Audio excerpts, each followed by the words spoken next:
Tonight on Zodanza, chapter 4 of Brad Stine's book, Being a Christian Without Being an Idiot, he talks about whether Christians should go to strip clubs. Now, add up all the things that you think that could be and just tally on a few more because you cannot imagine what's possibly coming in this one. All that and more tonight on Zodanza. Hey, I remember you from before.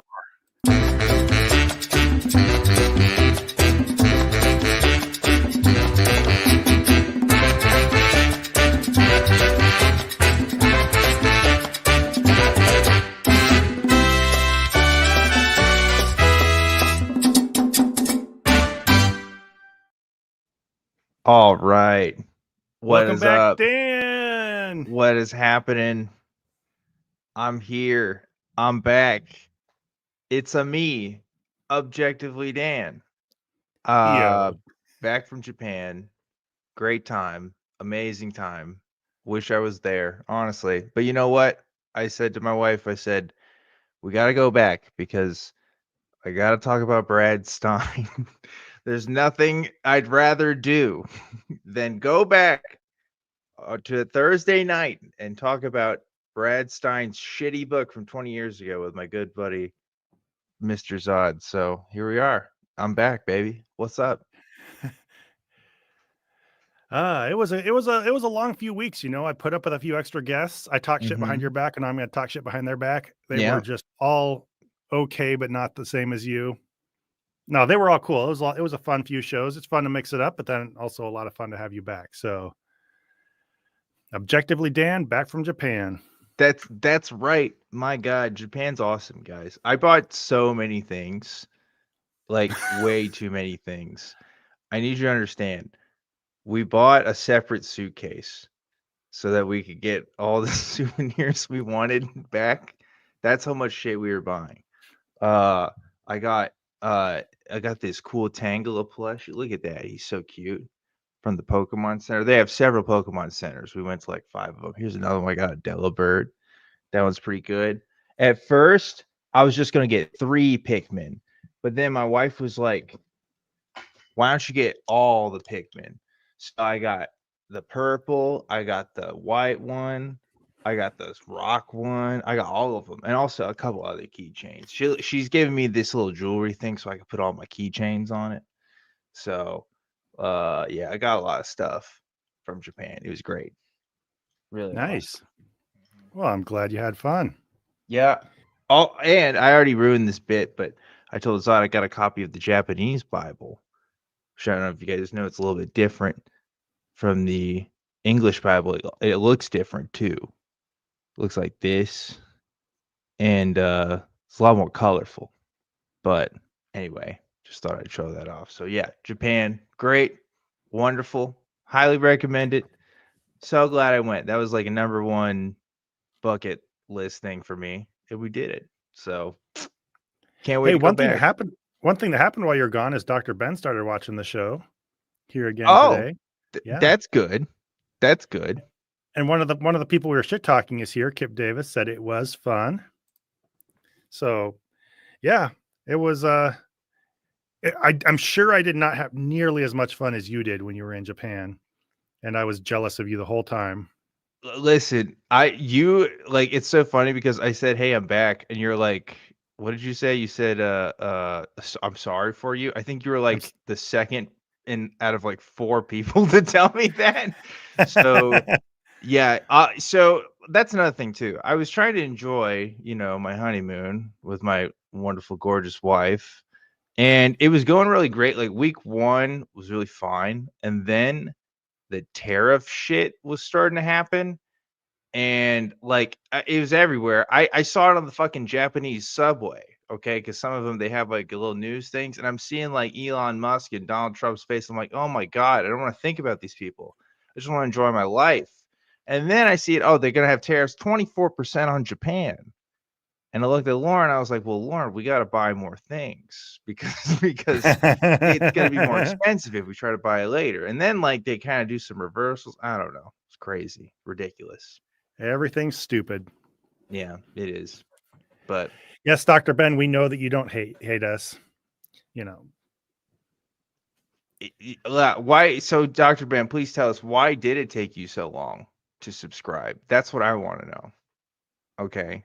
What's your diagnosis there? That's what I need to know. Anyway. It took us about 80 episodes to quit sucking. Yeah, that's what it was. But he was waiting for our content to get better, which is we funny. did grow in the first dozen or two episodes, I think, and ripened to become what we are today. Yeah, boy, our first episode was rough just in terms of audio, but that's true. We had a lot of everything audio works out. But yeah, we worked it out and put on a good show. Yeah, and like I said, I watched the shows without me. Not as good, with me not being there, but they're pretty good. They're pretty good. Good job. So thanks for holding down the fort. Really appreciate it. But I'm back and I'm ready to do this thing. All right. Well, speaking of holding down the fort, Mm-hmm. should we read Brad Stine's book, Being a Christian Without Being an Idiot: 11 Assumed Truths That Make Us Look Stupid? Yes. Chapter 4, Saints and Strip Clubs. Wouldn't want anything else. We should get some a little Zen garden thing going on here. So hang on. Let's get that presented real quick. Oh my God, wait. Oh, I'm already sharing it. That's why I just have to do this. I'm so smart because I already had it ready. Tell us if the audio. Yes, it is legitimately hard just to find places due to the algorithm. So I understand that completely. I'm so sorry, Zod. I'll be right back. Give me like 1 minute, please, and I'll be right back on here. Great. Now I'm by myself. It's gonna be like when in Wayne's World when Wayne left and Garth was just there by himself trying to keep the audience excited or keep the audience occupied. So story of the thumbnail for this one. Someone mentioned it looks scary, and yeah, it was. I wasn't sure what to do for the thumbnail. I thought putting a strip club scene behind Brad Stine would be good. And I was tired of having the same picture of him from the front of the book, which you can see here, making his little smug face. And so I just Googled the words Brad Stine into Google Images, and on the first page of results was him sitting there making that kind of sleazy, scary, like pointing and smiling face. And I just thought that was perfect. I don't believe in God, but just how perfect that was almost made it feel like the Holy Spirit was working in this whole situation. For those who, we have at least one new person here, we might have a few others, or people who just have missed the Brad Stine book so far. What this book is Brad Stine is talking about being a Christian without being an idiot. We were curious what this is like because usually he just likes to dump on atheists and, he instead of woke, he calls it politically correct, but basically any form of liberal or leftist. And he's just very opinionated in that way. This one got us curious because this is him talking about aspects of Christianity that he thinks are stupid or ways that Christians can be stupid sometimes. Okay, so sorry about that. So sorry. Oh yeah, just jump right in and interrupt me. I was just not talking or anything. I had to put I didn't even know you were talking. I had the headphones, had to put those in. So anyway. And I was just using the opportunity to, number one, talk about how that brilliant image of him just sitting there smiling, going like this, popped up, and then number two, bringing people up to date on the book. So this is a book that's him trying to show that some Christians out there believe stupid, backward things, and I'm smarter than that. But of course, he always stops and passive aggressively shits on atheists and liberals and stuff. He also tends to say some very unfortunate things about just like other races and things like that, including last time he complained that someone didn't like it when he used the M word to describe a little person. So yes, yeah, that was pretty tight. A classic. Really good stuff. And by classic, I mean, obviously, terrible. Yeah. But I can't wait to see what words of wisdom Brad can bestow upon us today. I really want to know. Yeah. So just a very quick summary. Chapter 1 was Christians blaming everything on the devil. Just to give you a flavor of that, he says Christians blame too much stuff on the devil. The second chapter was about how some Christians believe you shouldn't hurt over death or feel anything about death. That's just an extreme view. Third chapter is about how Christians shouldn't drink. So this chapter is about whether Christians should go into strip clubs.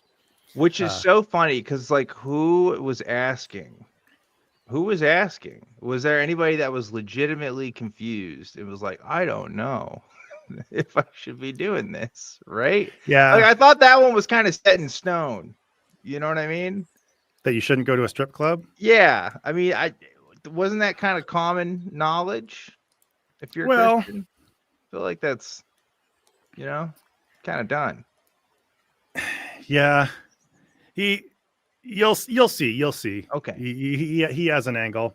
Yes, whereas Waldo, he tried to justify using variants of the N word last time too when I had Godless Engineer on.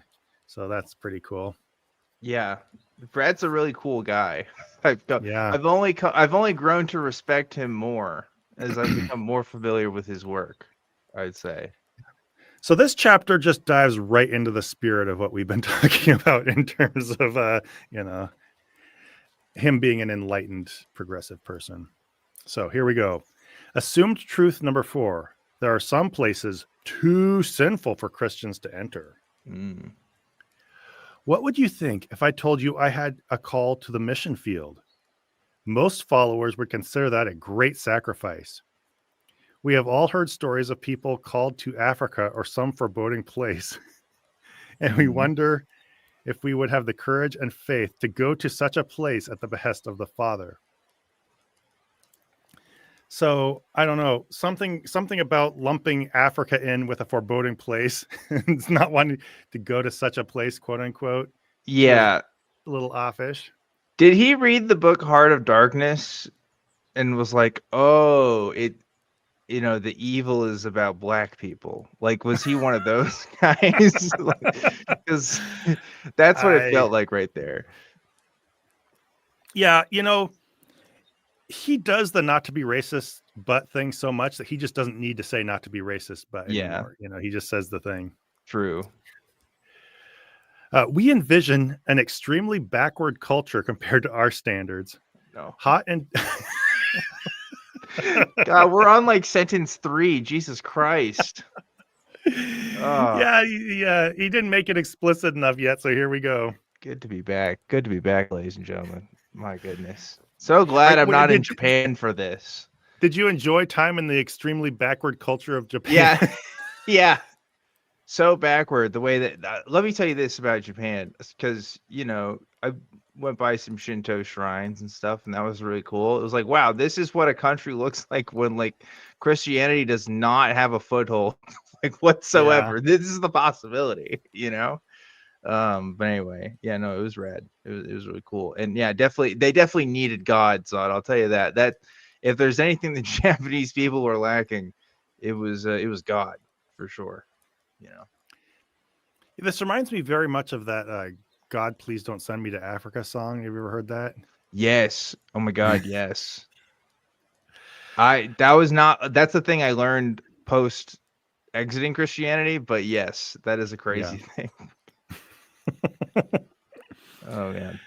All right. So yeah, extreme backward culture, hot and desolate, with people of completely different customs and experiences from us. Wait, say that hot and destitute? What? Hot and desolate, with people of completely different customs and experiences. He's saying all of Africa? Okay. All right. Okay. Yeah. Africa, in case you didn't know, is a huge continent with a variety of cultures and people and topography and geography. It's not all one place.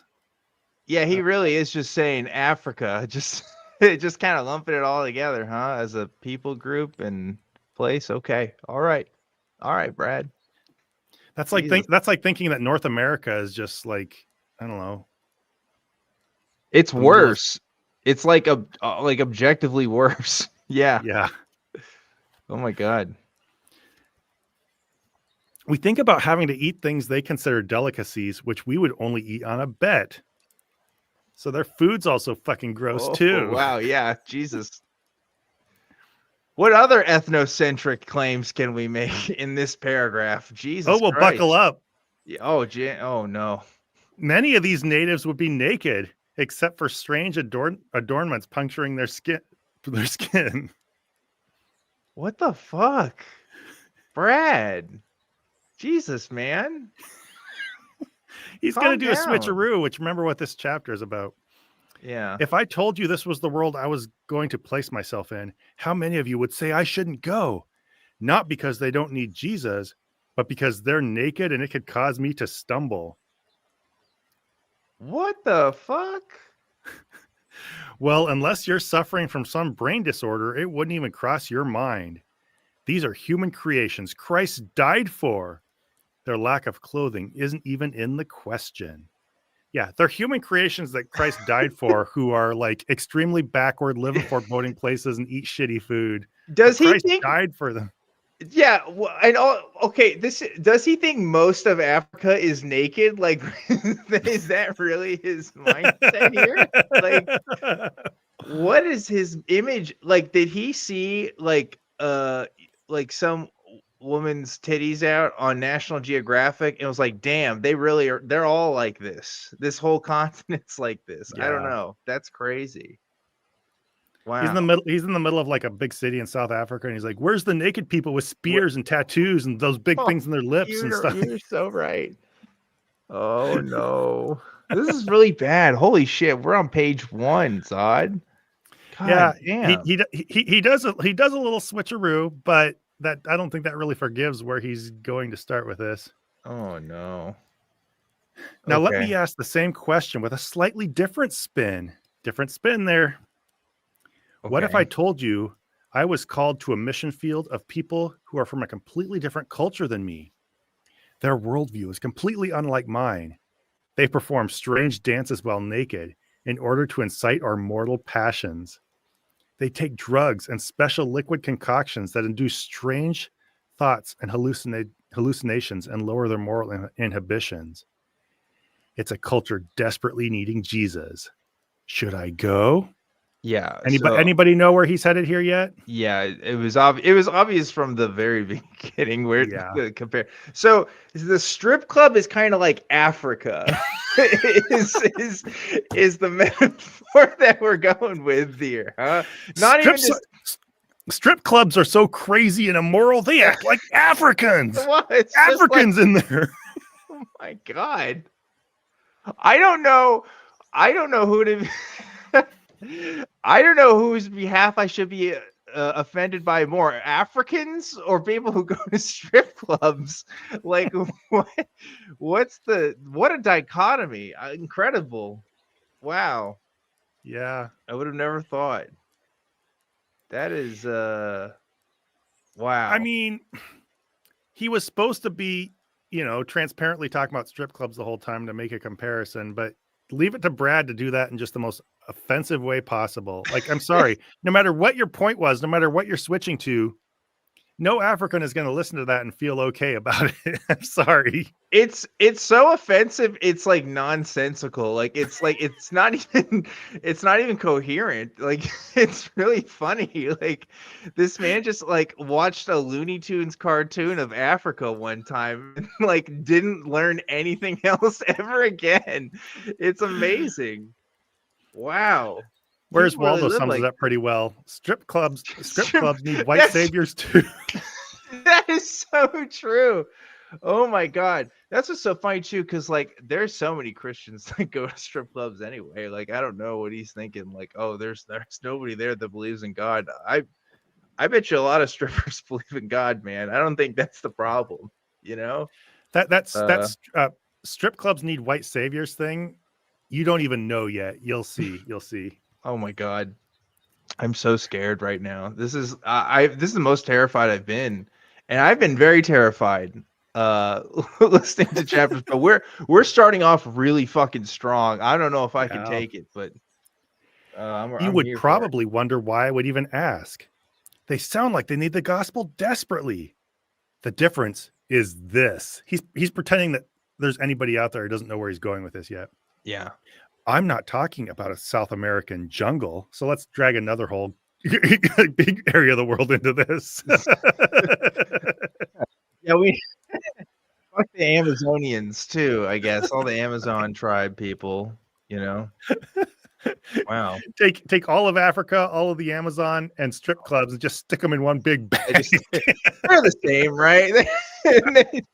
Yeah, for sure. Okay. There's a lot to unpack there that we don't even have time to go Yeah, into. Jesus Christ. No.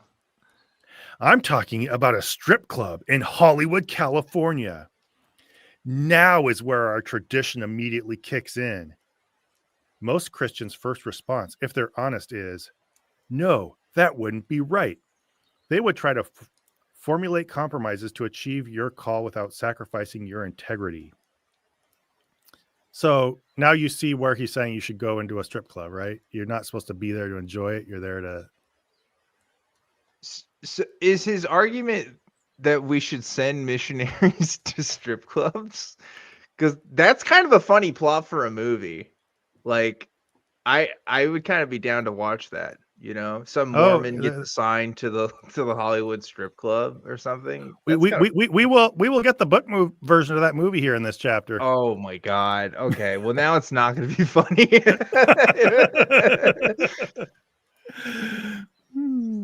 Perhaps they might God. muse, you could offer a hangout afterward catering to these people. Some special Wednesday night service sponsored by What do you mean ex-strippers. these people?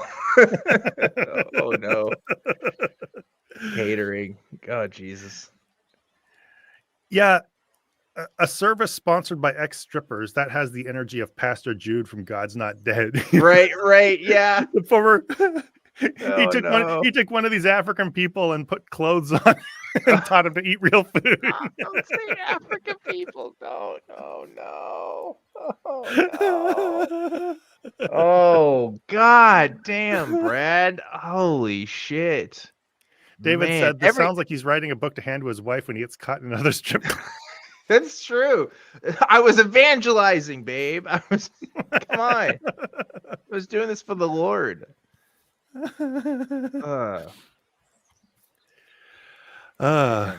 Don't you find why'd you need all those $1 bills from the ATM? It was donations. They were passing the plate around. Okay. It was part it's of those the little serve. things that have like evangelistic notes on them, you know. yeah, And exactly. you have to slip some regular dollar bills in there. They're not going to have it. Brad Stine would go to the fucking strip club with one of those like fake $100 bills that says like you need Jesus or whatever. He absolutely would do that. I believe it. Oh my god. Don't you find it interesting? We have no problem considering someone's call to minister among naked natives legitimate. After all, they are savages, in parentheses. The parentheses makes me think he's joking, but I honestly don't know if he thinks that's like an okay thing to say.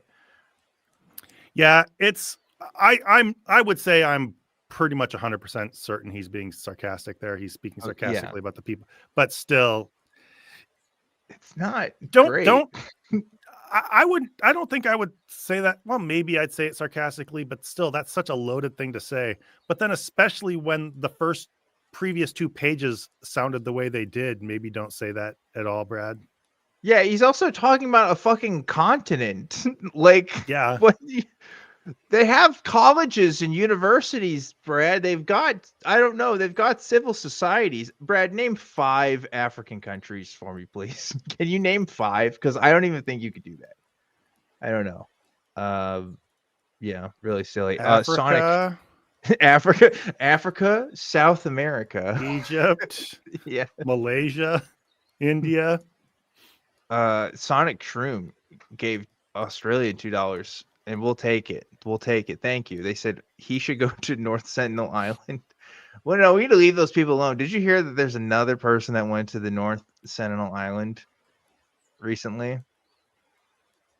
Do you know what that is? Surprise me. Yeah. Okay, so I called it because he's a dumbass. No, I called it. I said this dude's a fucking YouTuber. I swear to God, I called it, and the news like the next day was like, yeah, he was making content for YouTube because he like went back. Like he kept harassing these people, and it had to be for content because only a YouTuber would do that. But anyway, I don't know. Very Holly Unbiblical Hawk. That's their new name after the Kip Davis episode. Nudity isn't inherently sexually provocative, my guy. Yeah, it is when you're Brad Stine. I don't Yeah, know. yeah, he's a history of a demonstrable history of being totally pervy and only held back by his religion, and he's pretty much said that. Yeah. I mean, I'm Yeah. not wearing pants right now, and I'm not being provocative. My God. I'm literally Don't. not. It was hot when I came in here, and I have shorts on though. Yeah. Okay, that's good. Thank you. Thank you for that. But we have big problems if the naked in question are fellow Americans. This has a little bit of He's I'm not really going turned for on by this. those people when they're naked, but I am turned on by strippers. I don't know. I'm I'm continually dumbfounded by this man. He really is saying all of Africa is like a strip club. Like he's so for real about it. Like I'm I I I I can't. I can't. I would I'm not as creative as this guy. I You want to know? be fair. I don't think he's really literally saying that. I think he's a little self-aware. He's drawing on a generalization to make a connection. But it does seem like he thinks there's more to that generalization than there actually What is. generalization though, Zod? What do you mean? When do we who has ever generalized, yeah, Africans, they're kind of like strippers. Like what? Who said this? Okay, not the being like strippers thing, but that there were some tribes who didn't wear a lot of clothes or whatever, and he's generalizing those very isolated things to the entire continent. That's what I mean by the generalization. Does you not know that that's like everywhere on earth? There's Yeah, I tribes. know. I Like, know. okay, I don't know. All right. Uh wow. Anyway, Anyway, by now you may be asking yourself two questions. One, what's your point? And two, why are you always bringing up naked people? And that's not just in this chapter, by the way. If this is your first one, that's a good reasonable questions, Brad. Reasonable questions. I mean, we've already heard the what if you were like sleeping with another woman and your pastor walked in. Right. Uh, Right. Let me tell you a true story. This one takes place in the 60s during the height of the flower power movement. Hippies Okay. roamed the streets endorsing sex, drugs, and rock and roll. Nowhere was this more obvious than on Sunset Boulevard in Hollywood. Okay. All right. During this time, there was a young Baptist preacher named Arthur who established a small church for hippies and homeless to come hear the good news. This guy walked up and down Sunset, witnessing to everyone he met and inviting them to his church. He always made it a point to introduce himself to any of the players in the area, nightclub owners, managers, and the like. At the same time, there was a man named Ron Bozarth who managed a nightclub on the Strip. Not just any nightclub, mind you, but a topless nightclub. Okay. Ooh. I was all right. He said we were gonna have a point. He hasn't actually started with the point. I guess he's burying the lead here, but I am waiting on that point. You know. By the way, this is the book version of our movie. Oh, okay. Gotcha. He, along with a partner, started, from what I understand, the first topless club in the country. I would like to see some research on that because that sounds incorrect. Hmm. Okay. Yeah, maybe we should Google that. Why don't you? They Yeah, why don't you go? Actually, you know what's odd? You should. Yeah, definitely Google topless bars in first topless bars in America, and you explain that to your situation. I don't know. Maybe she's cool with that, but She wouldn't care. They actually conceived and implemented the trend we are sadly so familiar with now in this country. You know, they had to go bring some of Africa to our shores. He didn't say that last part. Jeez.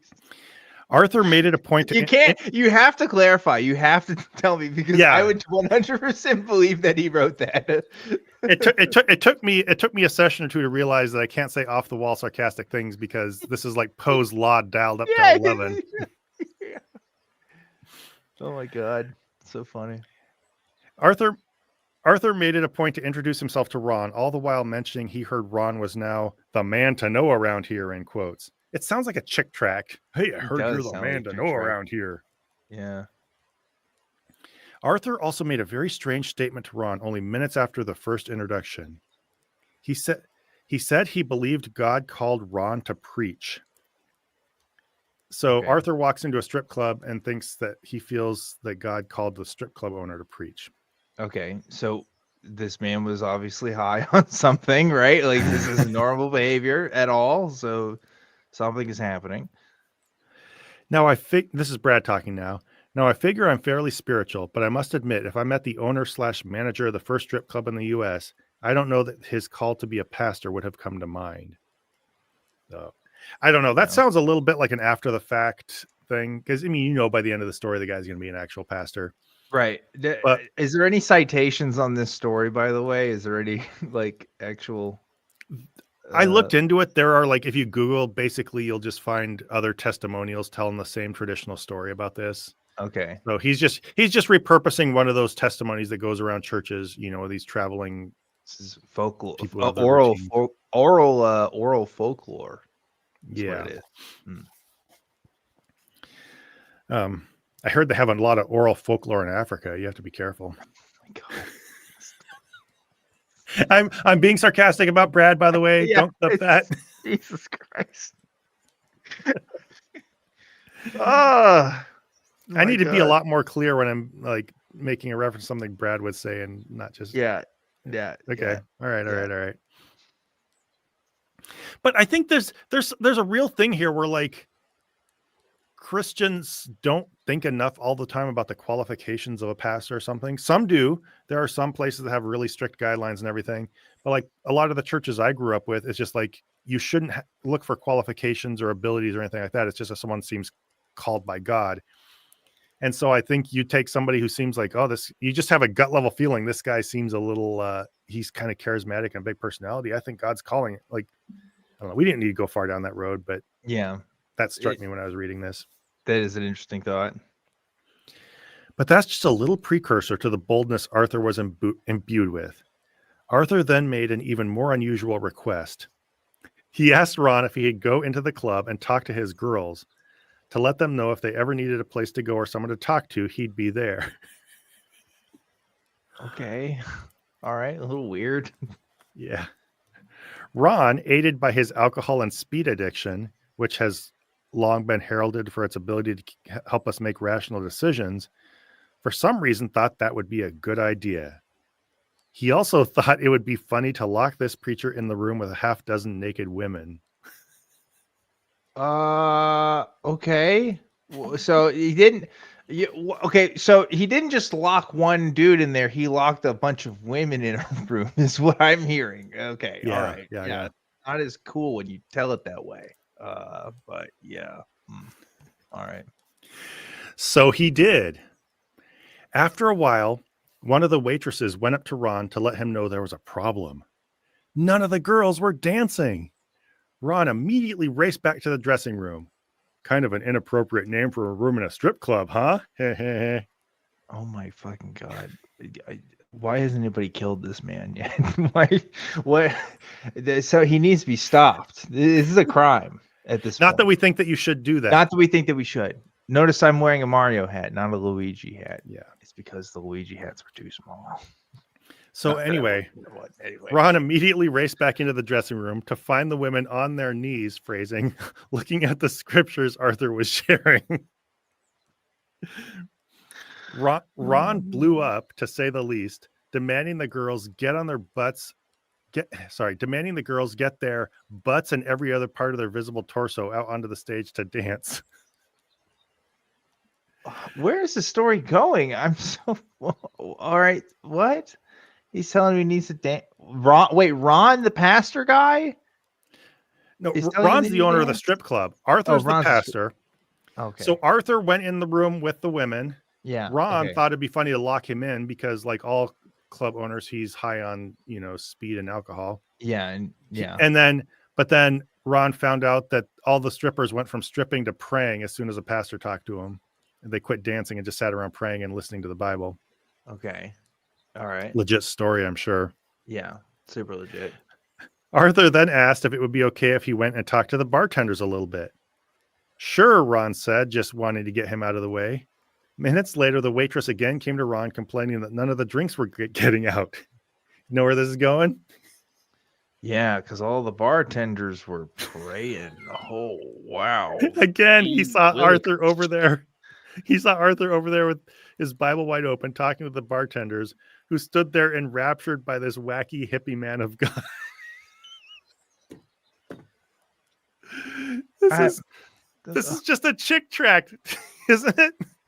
what a waste of fucking time. He's just reprinting. That's the thing. He's kind of stealing somebody else's bit, too. He's not even, this Yeah. isn't even his own story. I don't know that there's any of his comedy routine in here. It doesn't feel as much like there's any recognizable previous existing, comedy material in here. But now he's just stealing pages of this chapter is just somebody else's story repurposed for the book. Oh, okay. Again, Ron blew up, demanding Arthur get lost so his people could make a living. Arthur then made one final request. Would it be all right if he went on stage between dances to tell the crowd about his church so that they were welcome to attend, and that they were welcome to attend if they were so inclined? Believe it or not, Ron said yes. This time, however, there was a method to Ron's madness. Ron knew full well if he had a crowd waiting around the block to get into his most popular club, and he assumed if he let this fanatic on stage, it would drive some of the people out of the club, thus providing an opportunity to get a whole new batch of people in, all with cover charge in hand. What, that is such bullshit. What what the fuck? Yeah, we need to kick some of these people out so that we can get more people to pay the cover charge to come in. That's the play. Really? Yeah, and you want your place to get a reputation of being this annoying place where a preacher drives everyone out, just so you could turn a few tables over a little faster. And when people leave, you know what they say? They say, "Hey, don't go in there. There's some guy fucking preaching." Like, yeah. What the fuck? That's ridiculous. So Arthur took the stage, and you guys will never guess what happens this time. Wow. Albert Einstein.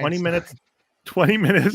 Yeah, the guy's name was Einstein. that pastor, Albert Einstein. And everybody clapped. Oh, you just wait for that part. All right. So Arthur took the stage, and 20 minutes later, Ron had to yank him off again as he actually started a full evangelistic message. Right before Arthur jumped down, he told the audience this: if anyone is interested in knowing Jesus Christ as Savior, you can meet me at the back of the club. Sounds rather far-fetched, doesn't it? Yeah. Is the words in Brad's book. Yes, it does. Now, if you are a believer, I want you to honestly ask yourself what you make of that story. That it's bullshit. Yeah, it's bullshit. When I was a believer, I wouldn't have believed that shit for a minute. I would have found that to be questionable, at least as a believer. Yeah. I hated stories like that when I was a Christian. I mean, I believed in God and everything. I wanted to cheer for, but that's not the way it goes. I mean, if I was younger, I didn't really know how strip clubs work. I could have maybe believed that, but I don't know if I'd believe it all the way. I don't know. Like when I was maybe a little kid, but like by the time I was even a teenager, I'm like, that people don't just walk up and immediately some worldly person says, "Oh, I'll quit stripping or serving drinks and just pray to God." Yeah, or lets fucking preachers into bars, or into anywhere really, into strip clubs. I mean, you've been to church by that point. The Bible's not that exciting. Like, I'm sorry. Yeah. But anyway, are you wondering what could possibly come out of this event? Think of all the people from Arthur's church who may have seen him come out of that club. Wouldn't they have assumed the worst? Was it worth taking a chance? Wasn't Arthur disregarding the biblical concept of avoiding all appearance of evil? So I'll sum up a little bit here, but he says that there are some people who think that he should have found a more effective way, like maybe picketing and, expressing his disapproval outside the club. And what else? Yeah, basically you should stand outside and hand out flyers and picket and try to get people, witness to people on their way in, that kind of thing. Go ahead. Okay. So he's saying you gotta meet him in the it's an inside job here. You got to get Yeah. inside the club. And how skeezy is that? What if I was like, yeah, I'm a pastor that exclusively preaches at strip clubs. Yeah. I only evangelize to strippers. Would that not be the skeeviest fucking thing you've ever heard in your life if that was true? I Hey don't there, know. fellow kids. Hey guys, let I- me tell you. Hey, where are the naked ladies and the Where- alcohols? Oh my God, no. It's so bad. Like they couldn't. Like, I'm sorry. This is totally, like I said, a chick track. Like these people have never heard any form of religion at all, and the minute they hear someone reading the Bible or praying, they're totally enthralled by it. Like these people know the drill by now, and they sniff you out the moment you walk in the door. Yeah, It's so it's true. dumb. Maybe that's the reason God constantly tells us not to judge others. Blah blah blah. Well, let's go back to our story and see the results that occurred. Yes, let's see the results. Starting with that first sermon on the stripper stage, sentence I didn't think I'd ever hear. Yeah. Seven men got up and met Arthur at the back of the room. 7 men instantly converted, where they all gave their lives to Christ. Great. Really awesome. Really cool. Now, for those of us who question whether Arthur should have entered the strip club in the first place, why don't you wait and ask those 7 brothers in heaven? For those 7 men, the answer is obvious, but that's just the beginning. Yeah, assuming that when you preach in a street club, 7 people immediately become Christians, I guess. Yeah, I'm sure you get some drunk guys that are really sad and they cry and they give their life to God and then they go back to drinking the next day. Like I can see that being a thing. You know? Yeah, I had a step grandpa at some point who, like, you know, he quit drinking and gave his life to Christ every other week, and then he ended up being in prison for things I won't talk about here. But oh man, that's just common stuff, you know. Yeah, I like my story better. I imagine, you know, a young Mormon kid gets assigned to a strip club, and there's like a young stripper girl that's like really pressuring for him to lose his virginity, right? But then like he learns to like get less of a grip on his sexuality, and maybe the stripper learns to appreciate other ideas more and they fall in love. I don't know. That's a better story than whatever the fuck that was. I mean, there's better ways this could have been made. If you're gonna make up a story, you might as well make it cool. That's all I'm saying. I'm receiving an evangelistic blowjob. She's not gonna listen to my thing unless I show some interest in her thing. Jesus Christ. I was not ready for those words. Oh my God. Jeez, you kiss your mother with that mouth? God damn. That felt dirty hearing that. I gotta clean out my ears. Whew. I was talking about a sweet story between 2 young lovers at a stripper club, and you're like ready to get. I don't know. Shit, I'm not even gonna say it. It was crazy. Anyway. Many of the dancers of the club also became believers, of course. Yeah, of course. Any woman who degrades herself in front of men for money isn't necessarily a cut and dried hussy. What? A cut and dried hussy? What the She fuck? isn't necessarily a cut and dried hussy. She's more than likely hurting, usually as a result of an abusive or non-existent relationship with her earthly dad. Whoa. We're doing the father wound thing. Damn. Daddy issues. Uh-oh. Wow. Isn't that like just like the Christian explanation for everything? If they're not just hussies, it's because they're, you know, they had dad issues. Something's wrong with them. Yeah. Something is wrong with them. Otherwise they'd be right with the Lord. Yeah. It's like in the Case for Christ movie where they cited that made up father wounds thing that doesn't even exist in actual psychology, you know? Oh yeah. That's totally what this is. Oh, I forgot about that. Everything boils down to your dad wasn't around. So stupid. Maybe if they're hurting, it's for some other reason, or maybe they're not hurting. Maybe they're just putting themselves through college. You know, Brad, you don't know their story. Yeah, really. This is more judgmental in a way. That's really funny because he's like, wow, we shouldn't be judgmental about these certified hussies. Okay, like come on, like maybe they just have issues with their dad. Like, oh, okay. Well, it sounds like we're being a little judgmental now, but sure. I don't want to assume I don't want to assume I know your story. It might not be this one thing. It might be this one thing or this other thing that, Right, exactly. Yeah. You got some options. fuck off. Man, oh my God. Those were some of the results of that one night. Whatever happened to Arthur, you might ask? He went to prison for doing crazy shit. I don't know. No, he got kicked out of he was in a seminary and he got kicked out. I'll sum up some of this stuff pretty quickly. Oh, wait, why? For preaching to those hussies? Because of his unorthodox witnessing choices, is the way Brad puts it. See, Arthur made it a practice to enter any and all establishments that met only one particular criterion. They were inhabited by Christians. Of course, that included a lot of places where humans were drinking and smoking. So, Wait, his rule was they had to be inhabited by Christians? by humans. Oh, by So humans. basically, is what Brad's trying to say. As long as there are people there who need the Lord, he's going to go in, even if people smoke or drink or cuss or whatever. Yeah.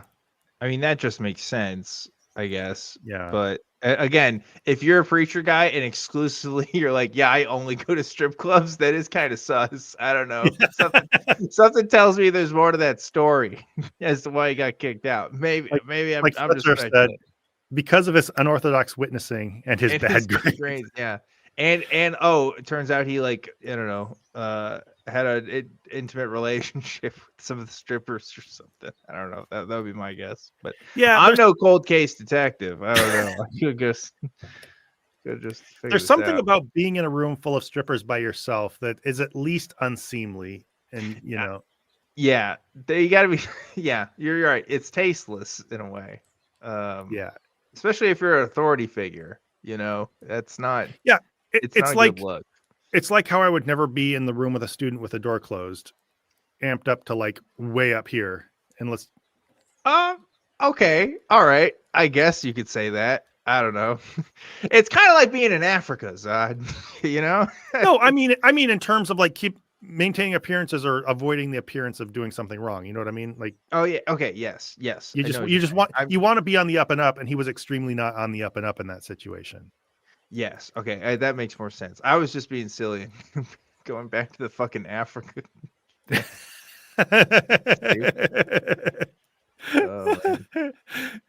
I wonder if he wore safari clothes into the strip club. See, I would never go to Africa. It's a great one. Oh my God.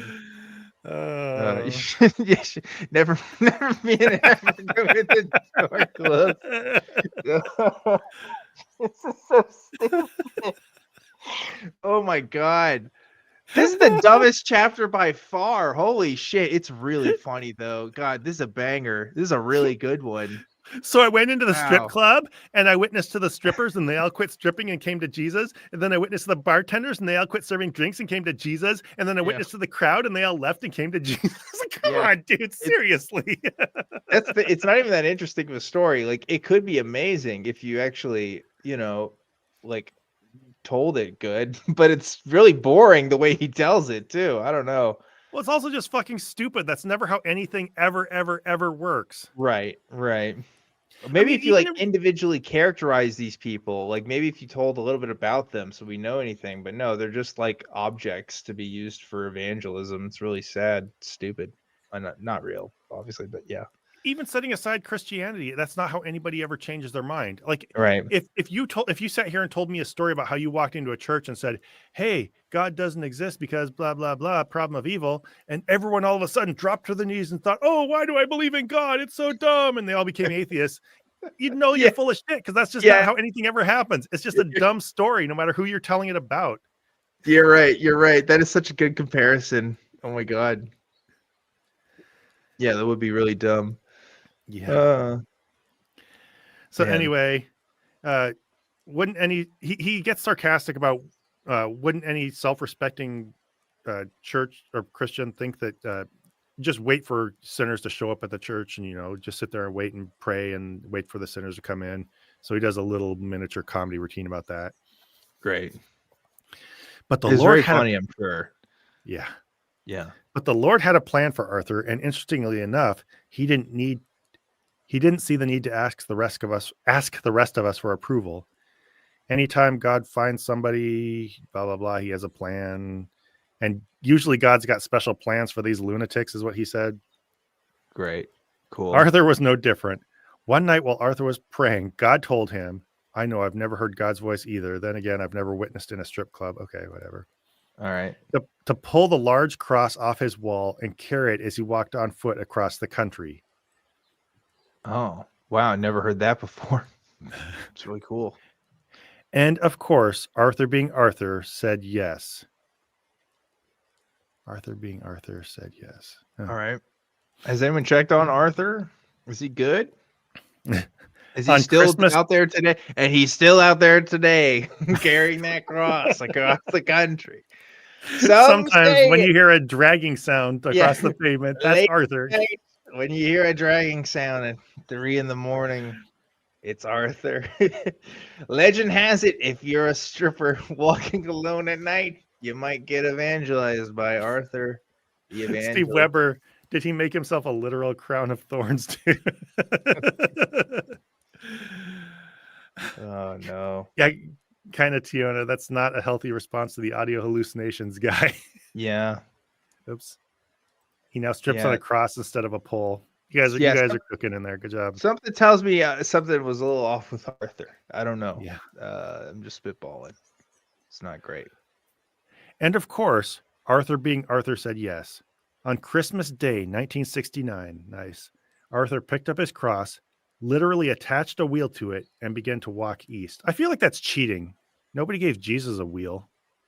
Yeah, it's true.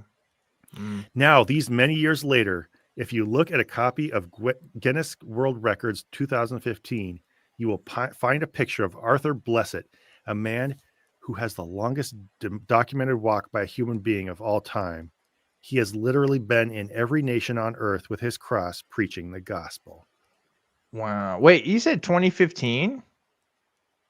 Yeah. Oh. Wait, that must have been updated because this book was originally written in like 2001, right? Yeah, I guess, or 2004. But yeah, this is an updated version. Yeah. Okay. So this is like 2020 something that this is all right. For.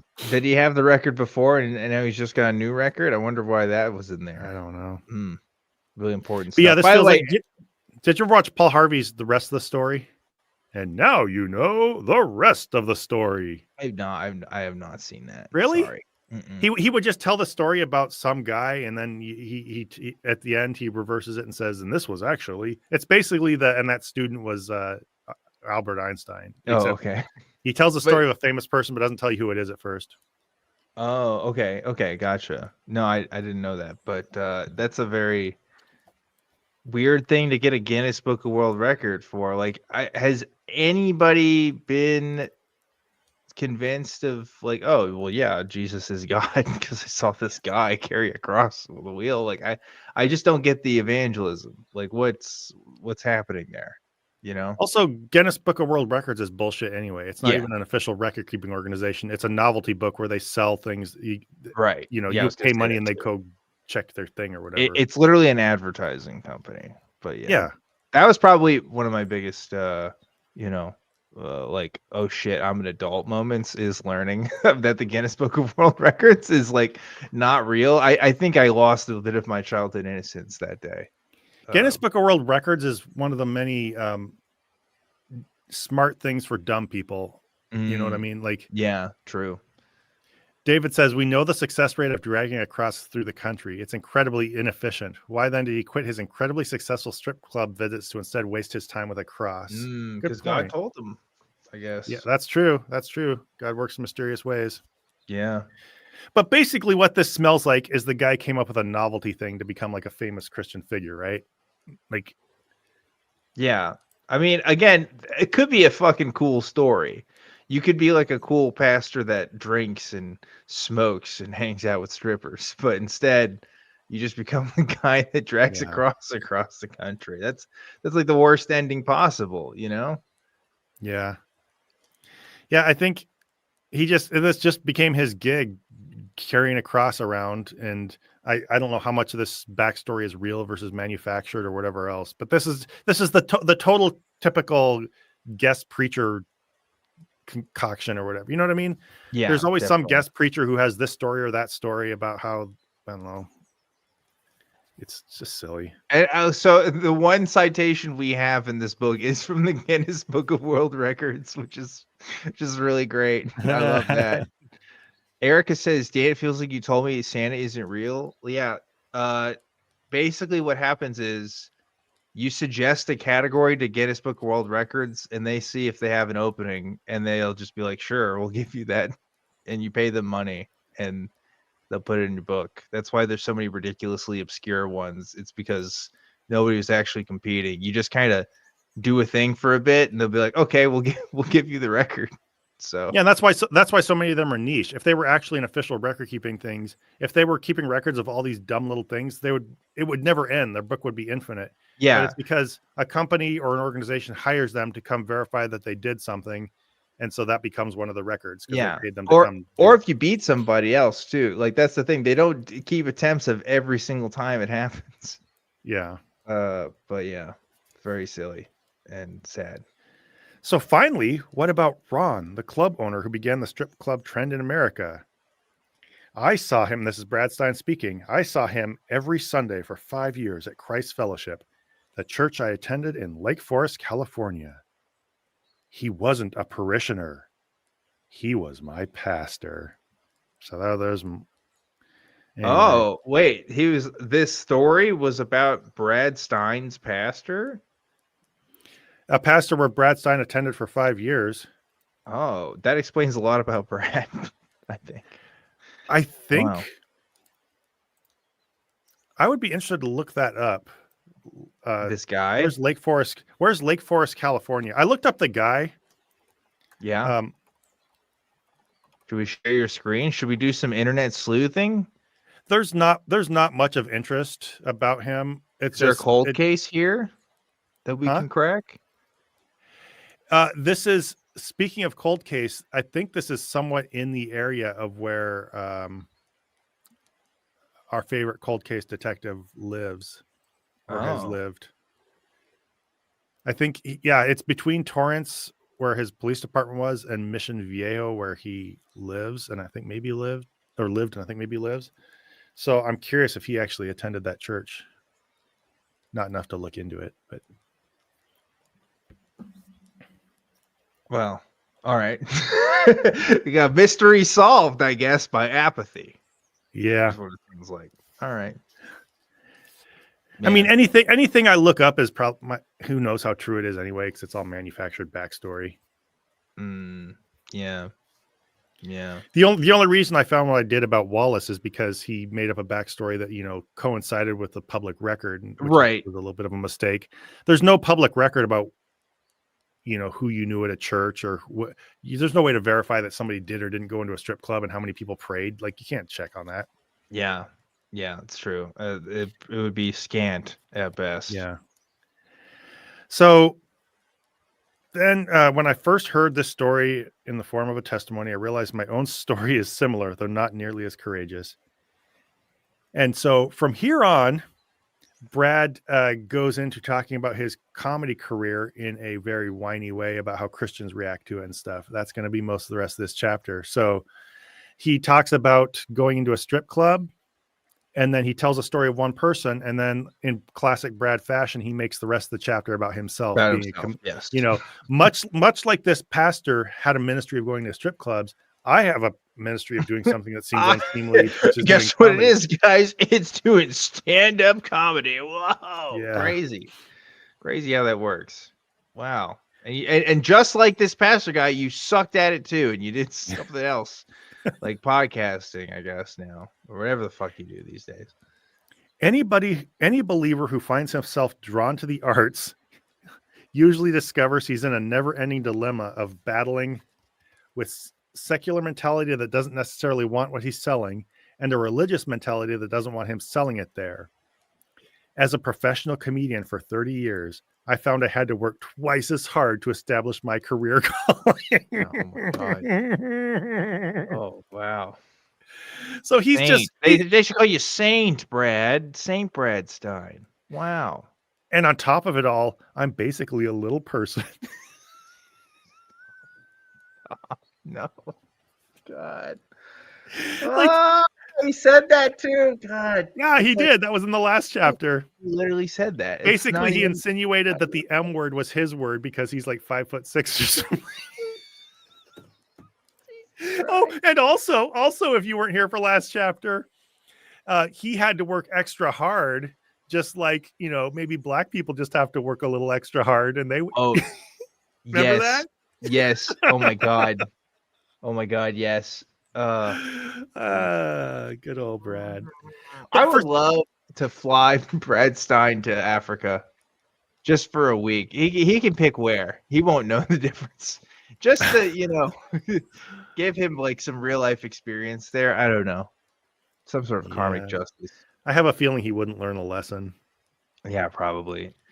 But like, he's just, as much as he talks about how you just need to be tough and work harder, he spends a lot of time whining. Like, he's the victim on both sides. Oh The God, he world bitches so much. doesn't want me because they're worldly, and the Christians don't want me. Here I am stuck in the middle. Nobody wants me, and I had to I work for work so 30 hard. years as a stand-up comedian. Oh, fuck you, dude. Come on. You know how Whatever. many people just never ever make it, Yeah. especially for the quality of your comedy. You have had remarkable success, and like Dan kept saying, people pay you to write total shit books. The number of people who could write way, way, way, way better than you, no Uh, comparison.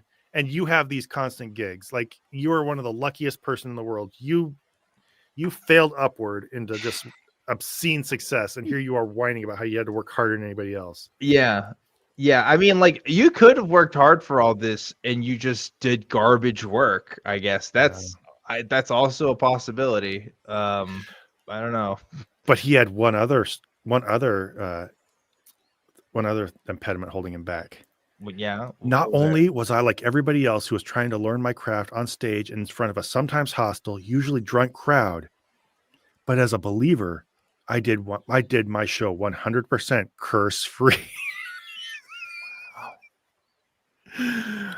Sir. So basically, I'm gonna so thank you for your service. Thank you for your service, Brad. Thank you. Incredible stuff. We Yeah, need he to talks pray. about it like he had limbs blown off by an IED or He something. really did. Where's my month? That's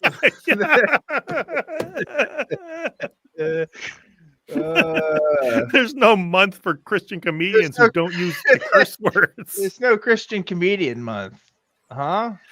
Also, being the comedian who's self-righteous because you didn't use the swear words does not have an illustrious history of turning out well. Yeah. I'm sorry, buddy. Yeah, really. When you are in a club setting, comedians in front of you have all used the F word about 300 times a piece. It is extremely difficult. F words, sexual references, they get by easy with that. You've all heard an unfortunate comedian talk about this stuff. Yeah. But this was my mission. Instead of fleeing the scene and trying to find a crowd that wanted clean comedy, I knew I was going to have to learn to compete on the secular level. I wanted people to see how good clean comedy could be, and if nobody else was going to provide it, I'd give a shot. Yeah, Brad, you're the first person who ever thought, let's just see how clean comedy works out. Right? Like, there's lots of comedians that do that. I mean, I don't know. I would say most of the best comedians are at least somewhat clean in terms of like dropping the F-bombs constantly.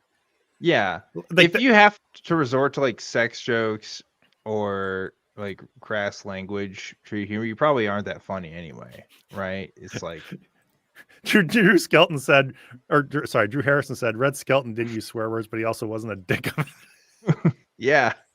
That's a common refrain with Brad, isn't it? Like, even if he says the right thing, he has to be a dick about it. Yeah, it's true. You're so right about that. Yeah, Brad, there's like 100 other comedians that have done the exact same thing. Maybe not with a Christian bent, and actually, some of them with a Christian bent.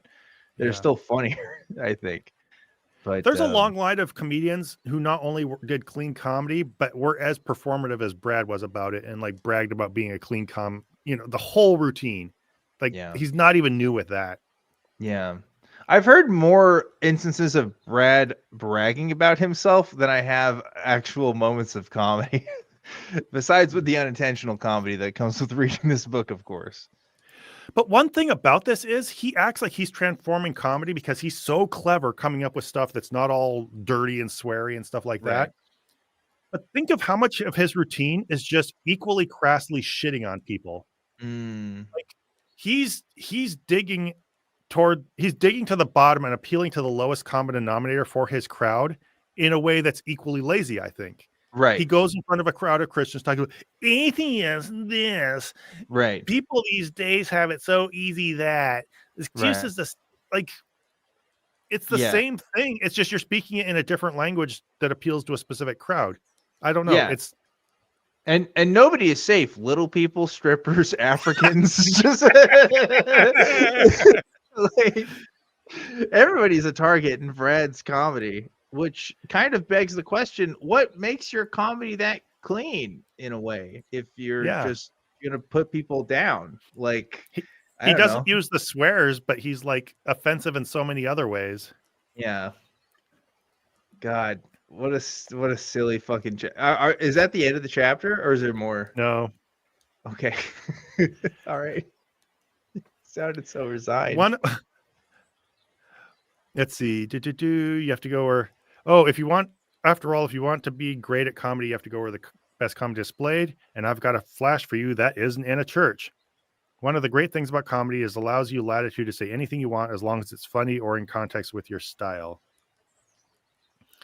I found myself constantly using biblical metaphors, blah, blah, blah, blah, blah. So being on stage wasn't really the witness I hoped it would be because most people weren't even aware I was witnessing. They just came to laugh and didn't really care what package the laughs came in. So, I was so cool that I just I sold them Christianity without even realizing they were getting preached to. Yeah, so there's the rub, isn't it? Like if your stuff's so good that it can be considered secular, aren't you just making secular comedy at that point? Like, Yeah.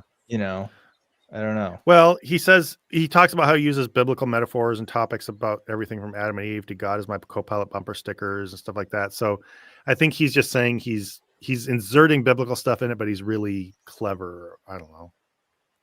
Yeah, I don't know. Are you ashamed of being a Christian then? Like this is like obviously a dilemma with all Christian artists, right? Like how much do you have to plug the Jesus stuff until it's like uncool or not very interesting versus you have a band like Gunger, who I was really into when I was in the latter days of my Christianity, because they didn't shove the Jesus stuff as much, but they were still a Christian band. So like, I don't know. It's a never ending dilemma with these folks. I'll tell you this though, Brad and I will agree on this. It's definitely not funny in churches. He's certainly correct on that. Because most Christians aren't as hilarious as he is. Right. Not like God's comic over here. Okay, remember how you mentioned the everybody claps thing?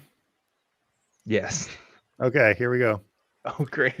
In the last years of the bulk of my work coming from comedy clubs, I closed my show by saying, so basically when I was successful and I wasn't just touring churches like a wash, but whatever.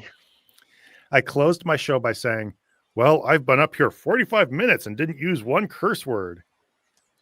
They said it couldn't be done. Do you want an evangelical blowjob? What do you need, Brad? Jesus. They said it couldn't be done, but I do it every night because I believe creativity is funnier than crude, just like 1,000 comedians before you have said. Yeah. Do you know what that crowd did? They applauded. Oh my God, he actually wrote that? Yeah.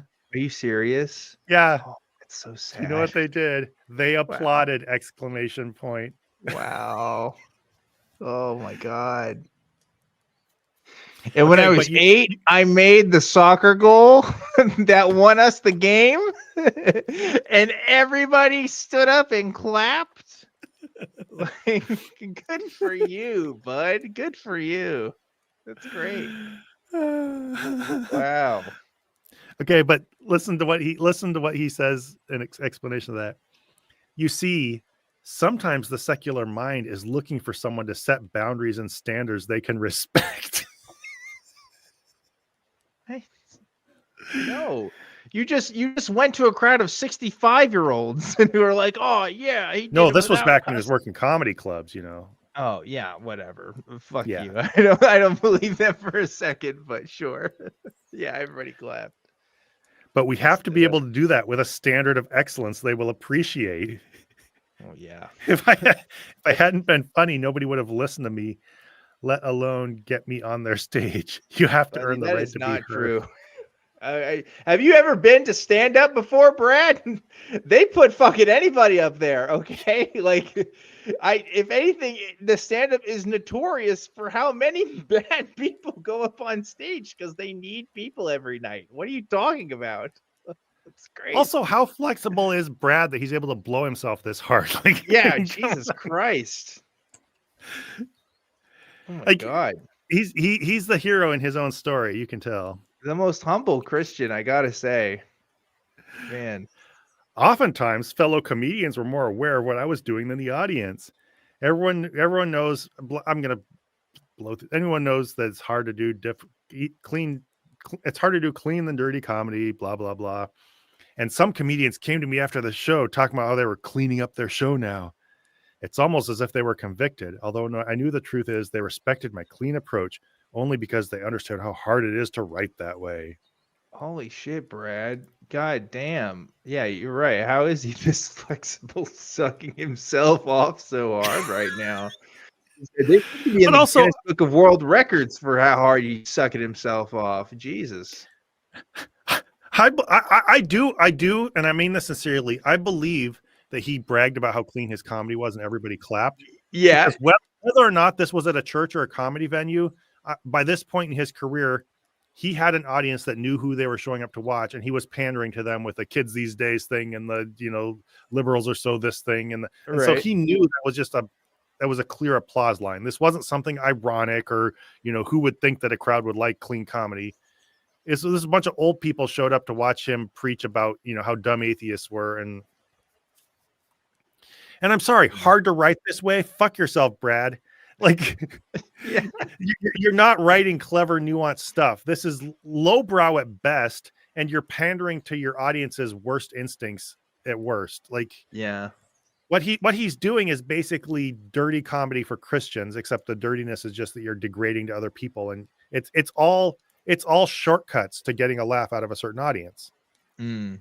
That's true, because like dirty in a sense can mean different things. Like you're maybe culturally to Christians you're not doing dirty, but like to people you're still definitely doing dirty. I know we talked about this already, but it's like you're not appealing to my standard of like you shouldn't punch down in comedy unless you're talking about Brad Stine. Well, I'll punch down every day of the damn week because it's really not punching down. He doesn't care. He's not going to listen to this, whatever. Also, he's just a shitty human being. But it's like, like I'm more impressed by comedians who don't have to punch down. That to me is more talent. It takes more work to do that than whatever the fuck he's doing. I don't know.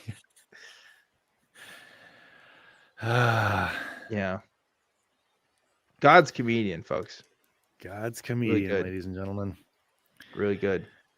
I remember a comedian who was very dirty spending the day. Okay, so he tells, I won't read the whole thing, but he tells a story about how this comedian had a dirty act and he saw how clean Brad was. And then years later, he came back and he said, well, let's see.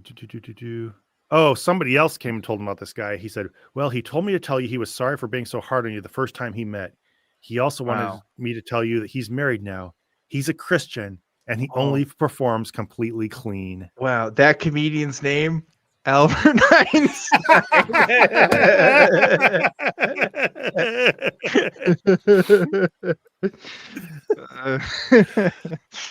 Wow.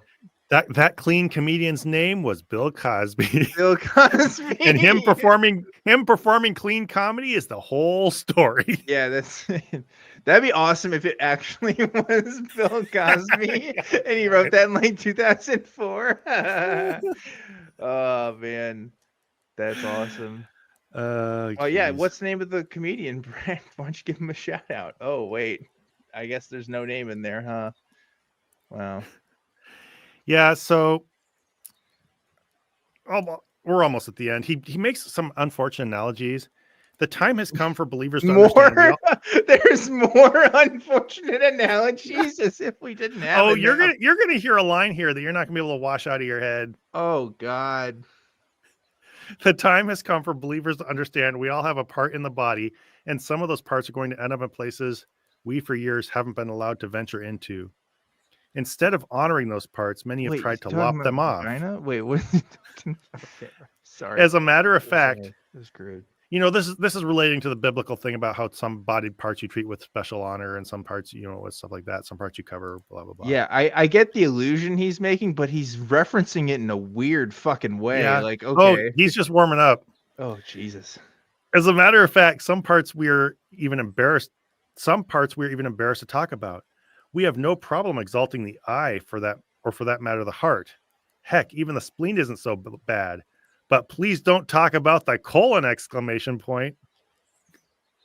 That's how some believers seem to see ministries and calls of God they don't understand.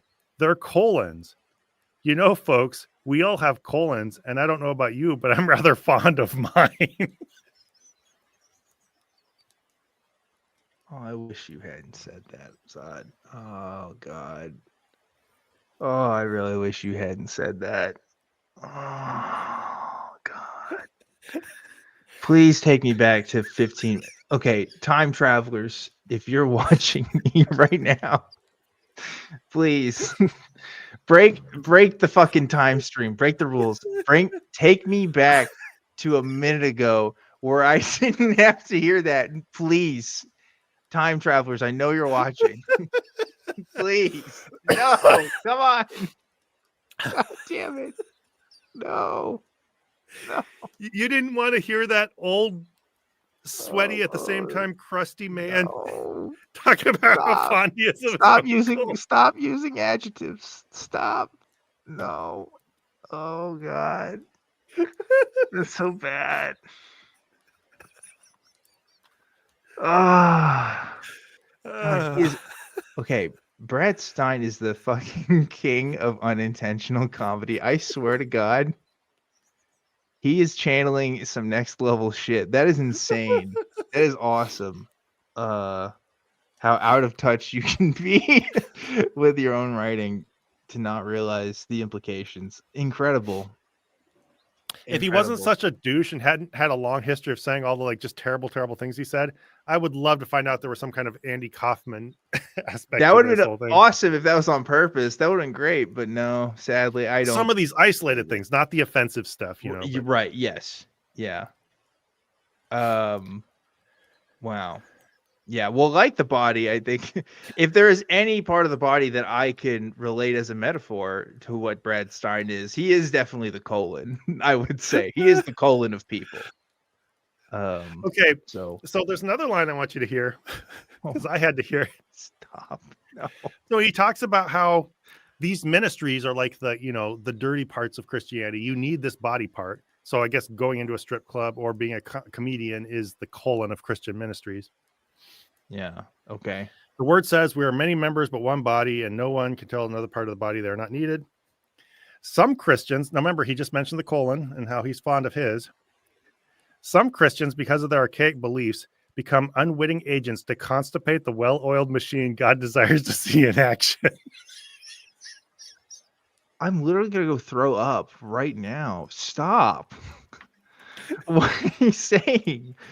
Why would you say okay, that sentence right there is the greatest piece of evidence I've been received to date that words are in fact violence and should be regulated as such. I feel violated. I don't like that. Oh my God. We need to apologize.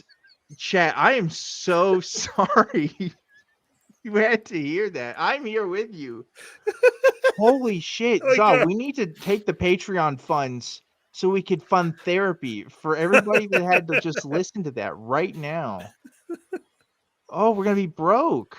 Oh no. Oh God. The real problem is that they have a strained or absent relationship with their father. Did he say that again? No, Oh, okay. it's just me. Okay. He had me for a Purple second. rhymes with orange. What do you expect from a professional asshole? Oh shit. Oh no. Oh, you're right. Jeez. Okay. All right, let me see if there's anything else worth saying in here. Yeah. Please tell me if there is. There's nothing like that from this point. Okay. All right. Thank God. I spent my life as a performer in places many Christians fear to go. They considered me as inhabiting a place I ought not supposed to be. Okay, he says it one more time. I know there are a few other fellow Christians out there doing the same thing. They need to make Yeah. T-shirts, Christians. Yeah, you're a Christian, all right. That's when you start calling Brad Stine, Christian. I'm down for that. We need to make him an illustrated T-shirt. Yeah, our Do you remember- favorite Christian. Did you ever watch Community? Yeah, of course. Where the dean made that flag? He didn't realize the flag was a ball. Yeah. Yeah, we need just something take for that logo and put Christians. We need like the same kind of logo, except it's like a cross, maybe. I don't know. There's ways you can do that. The cross would be the turd in that analogy, right? You don't want to stop. No, ew. God. No. Well, I'm trying to piece together where he's going here. You don't want to constipate the well. No, I don't need to piece it together. Some things are best left unpieced. My God. Okay. Sorry. Anyway. Sorry. I long for the day when we reach a place when we expect to find believers in the most unexpected places, support, prayer, blah, blah, blah. Okay. I pray for the day when we as a body finally renew our minds when it comes to what we expect from the rest of our appendages. Oh, God. All right. For Christians whom God happened to choose for the limelight, like me, haha, God's comic. Yeah. I look forward to the day they can pursue their God-purposed vision without having to be subjugated to that. Subjugated? You okay? No, tell me if this wording makes sense. Okay. I look forward to the day when they can pursue their God-purposed vision without having to be subjugated to that pathological religious response so many have had to endure, which I refer to as the Amy Grant syndrome. Never heard of it? Buckle up. My next chapter isn't for the faint of heart. Oh, God. That was a very clumsily written sentence. Yeah. For sure. This book had no editor. I think he meant subjected to that pathological response, not subjugated to it. That doesn't even make any sense, right? Yeah. Definitely subjected. Yeah, but again, nobody actually read this book except us. Yeah, let me make sure I'm not like just getting this wrong. Subjugated. That's subjugated, right? Yeah, he said he was subjugated to that response. Gated. Yeah. Jugated. Yeah, subjugated. Okay. Yeah. By the way, thank you, Plow King. Gave $10 for group therapy. Thank you for that. Thank you for that. I get what I think I get what he was saying in the end. It was a little unclear, but yeah, what a stupid sentence. Jesus. Wow. So basically what it amounts to is if you're a Christian who has some kind of unorthodox ministry style or goes into a place people are judgmental about, he yearns for the day when Christians can do that without being judged, right. Which that's about him. Yes. He just finished whining about, he essentially used the strip club thing as a way to lead into his comedy thing and how Christians echoed about that. Yeah. And then in the end, he's just right there with Amy Grant in the trenches trying to, influence the world, and Christians keep stabbing him in the back. All the issues he cares about are things that personally affect him. Being able to call himself slurs for little people. Being able to, go to clubs and bars and comedy clubs to do Christian comedy. Yeah. I don't know. So the next one, which we'll do in a few weeks. And it's true. misinterpretation. Sorry to interrupt you, but yeah, he is judgy. That's the thing. Like he's Yeah. acting like everybody needs to be more open-minded when he's the most judgmental asshole you'll ever meet. Like what the fuck? Yeah, him. It's the same thing with how you talk about people. Everyone's so sensitive when you just use a certain word about little people, and why can't you say Negro anymore? Blah blah blah Yeah. blah blah blah blah blah. But then, like, oh, you shouldn't swear during your comedy routine. That's Right? Like, why does he get all uppity about that? But I don't know. That's very rules for thee, not for me, sort of thing. Like these rules which I break are the stupid ones, whereas everything else is just fine. I mean, I'll pause the video so we get that audio. Kip David asks, so wait, does he hate Amy Grant? I think his point is the obvious the opposite. When he says Amy Grant syndrome, I think this is going to be another thing where Christians judge Amy Grant much like they judge him for being a comedian. Yeah. I don't know if this was part of your Christian experience, but in the Christian culture I grew up in, people got very judgy about Amy Grant, saying that she was she was trying to water down her message to like fit in with the world. And I honestly don't remember if they talked about Amy Grant at any churches I went to. It was probably before your time. Yeah. Yeah. So that's what we're looking forward to, huh? Stories about Amy Grant. Wow. At the Christian school I went to, we were at an academics meet up in Fairbanks, and we were staying at the church there, and they had a concert in their big auditorium, and it was some guy like in a like shiny silver jacket going around singing and being all energetic and stuff. And some kids went into the concert, and then the teachers and the principal made them all come out. And there was this whole big thing about how he was like too flashy and too, focused on himself and his showmanship. And so we ended up with the whole high school and junior high sitting in this big circle in the old auditorium, which where we're all sleeping, and had this big conversation about was that good music to listen to? Is Amy Grant good to listen to? Michael W. Smith, where do we draw the line? Blah blah blah blah blah. So that's actually a thing. When I was really young, they did talk about back when Katy Perry first popped off. They talked about Katy Perry because Katy Perry had like a Christian album before she went joined the dark side, the dark secular world. So that was a thing. So maybe that's closer to my generation. I don't know. Yeah. But so chapter 5, just to give you a heads up: Fame, Failure, and Pharisees. Assumed Truth 5. Christians in the entertainment industry cannot act, sing, or perform anything that doesn't have a Christian message. Yeah, riveting. I really wonder. Wait, that's basically the thing we just talked about, right? Like, I know exactly. Isn't that? It sounds like at some point, probably for an extended period of time, the focus of this chapter is going to go more toward him and whining about how Christians appreciate his comedy and stuff. I don't know. Maybe I'm just making assumptions. Yeah, I am willing to bet that you're right.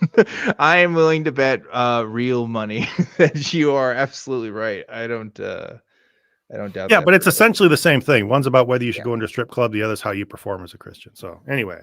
Yeah. But I'm sure he'll say something remarkably racist along the way. And also use another slur. So we got hussies, certified hussies, I think, from this. Is that what he said? Certified hussies? Yeah. That's a great Bradism. We got to write these down. I'm going to forget. Keep a Brad. Yeah. A diary. Oh, Lord. I got to tell you. This has been deciding to read this book has been one of the greatest decisions we've made on this program. Every chapter keeps giving. Just when I think it couldn't get any worse, it absolutely does. So, wow, incredible stuff, huh? Great time. We should start a merch store and make Colin Christian t-shirts.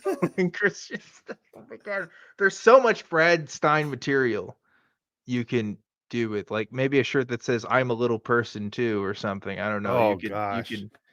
You can market that. The problem is making one of his shirts ironically without getting yourself punched in public.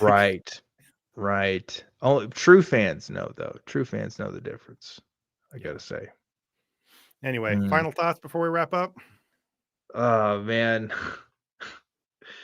Like it's everything. It's apocryphal tales of bullshit, weird racism, bad analogies, clumsily written sentences, and at the end of the day, it's all about Brad. Like it's another great chapter of this book. I gotta say, 10 out of 10.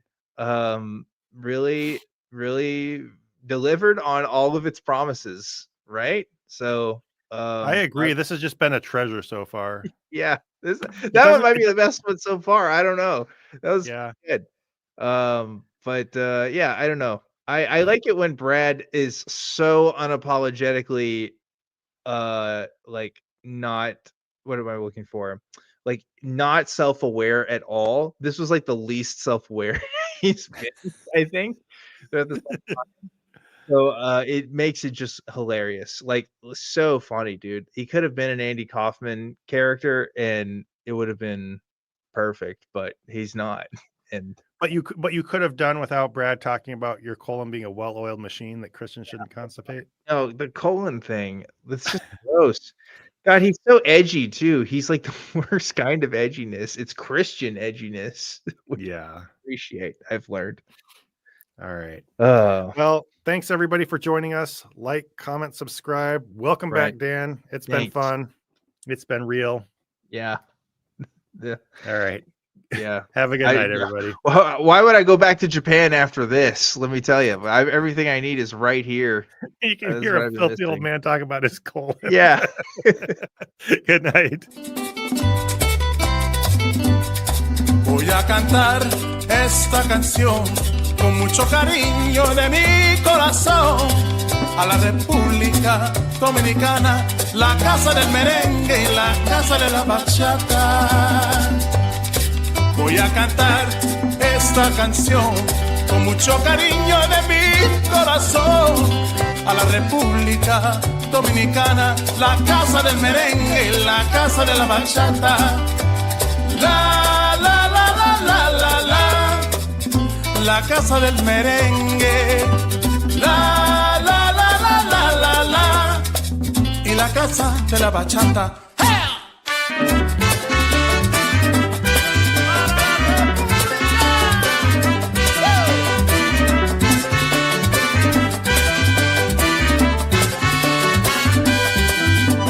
Música, música, música.